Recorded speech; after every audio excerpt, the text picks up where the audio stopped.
नमस्ते दोस्तों, आज हम बात करेंगे एक आइकॉनिक बैटल की, जिराया वर्सेस पेन। ये फाइट नारुतो सीरीज के सबसे मेमोरेबल और इमोशनल बैटल में से एक है। आज के वीडियो में हम इस एपिक शोडाउन का ब्रेकडाउन करेंगे। देखेंगे कि कैसे जिराया ने अपनी लास्ट ब्रेथ तक लीव विलेज के लिए लड़ाई की और कैसे इस फाइट ने इंटायर नारुतो सीरीज को इन्फ्लुएंस किया। Jiraiya one of the legendary Sannin में से एक था जो हिडन रेन विलेज में अकाट्सुकी के बारे में जानकारी इकट्ठा करने गया।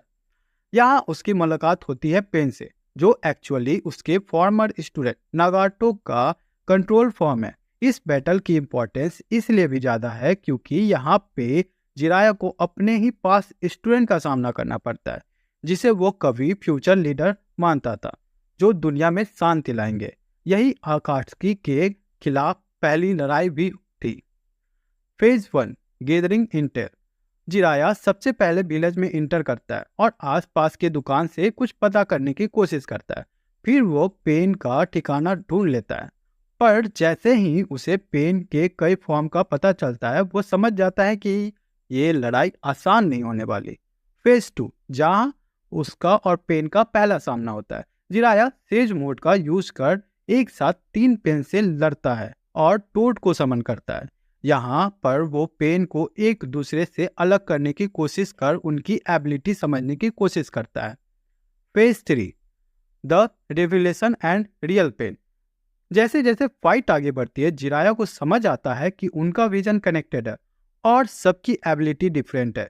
फिर वो याहिको की बॉडी और नागाटो से मिलता है, जिसे देखकर उसे काफी बुरा लगता है। Phase 4 the final Gamble. जब उसे समझ आ जाता है कि वो ये फाइट नहीं जीत सकता, तो वो सारी जानकारी कोनोहा भेजने की कोशिश करता है, जिसके कारण वो अपनी जान गंवा बैठता है और अपनी फुल पावर का इस्तेमाल करता है, पर वो फिर भी सरवाइव नहीं कर पाता। तो उसकी टैक्टिक्स और टेक्निक्स के बारे में बात करेंगे। तो इस बैटल में जिराया ने सेज मोड का इस्तेमाल किया। Jiraiya sage mode was crucial.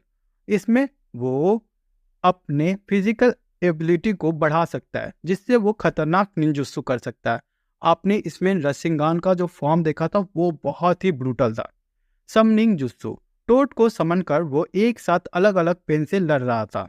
गेनजुत्सु और निंजुत्सु का कॉम्बिनेशन। जिराया ने टोड के सहारे पेन पे गेनजुत्सु कर उसे एक पल के लिए हरा ही दिया था, पर फिर भी क्योंकि पेन के 6 फॉर्म थे, तो काफी जल्दी पेन रिकवर भी कर गया। अब इन सब का प्लॉट पे और कैरेक्टर पे क्या असर पड़ा? इस फाइट का कंक्लूजन डीपली ट्रेजिक था।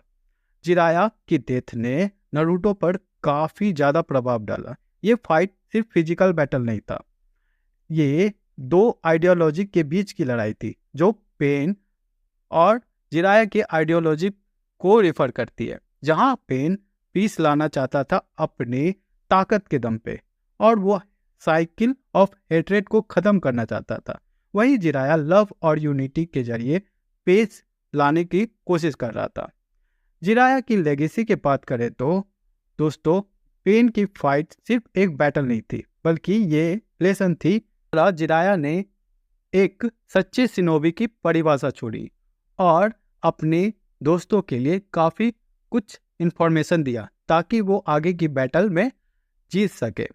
उसने नारुतो के लिए भी बहुत कुछ किया। इस तरीके से हम समझ सकते हैं कि जिराया की लेगेसी कितनी बड़ी थी। उसने सभी को एक सच्चा रास्ता दिखाया, पीस की तरफ, शांति की तरफ, और एक सच्चे शिनोबी बनने के लिए लोगों को प्रेरित किया। तो आज के वीडियो में इतना ही। मिलते हैं नेक्स्ट वीडियो में कुछ इंटरेस्टिंग टॉपिक के साथ।